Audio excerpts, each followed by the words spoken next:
মহান স্বাধীনতা দিবসে জাতীয় স্মৃতিসৌধে শ্রদ্ধা নিবেদন করেছেন বিরোধী দলীয় নেতা ডাক্তার শফিকুর রহমানের নেতৃত্বে শ্রদ্ধা জানান দলের নেতারা। এ সময় বিরোধী দলীয় চিফ হুইপ নাহিদ ইসলামও উপস্থিত ছিলেন। বৃহস্পতিবার সকালের দিকে সৌধের বেদিতে এসে শ্রদ্ধা ও মোনাজাত করেন তারা।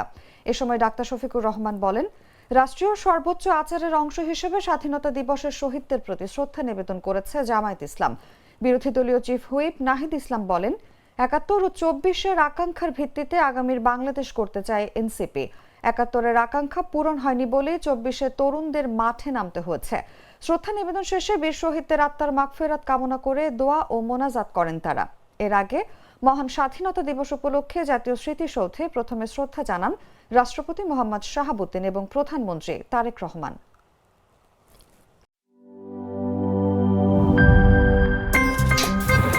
আমার একটা স্মার্ট সিদ্ধান্তে 25% গ্যাসের খরচ কমেছে। ভাবছেন কিভাবে? সাধারণ গ্যাস স্টোভ বদলে আমি এনেছি আরএফএল গ্যাস স্টোভ। এর সাইন্টিফিক নজল ও ব্রাস বার্নার ক্যাপ সমানভাবে তাপ ছড়িয়ে রান্না করে দ্রুত। তাই গ্যাসও বাঁচায় 25%, টাকাও বাঁচে 25%। আরএফএল গ্যাস স্টোভ নিরাপদ ও গ্যাস সাশ্রয়ী।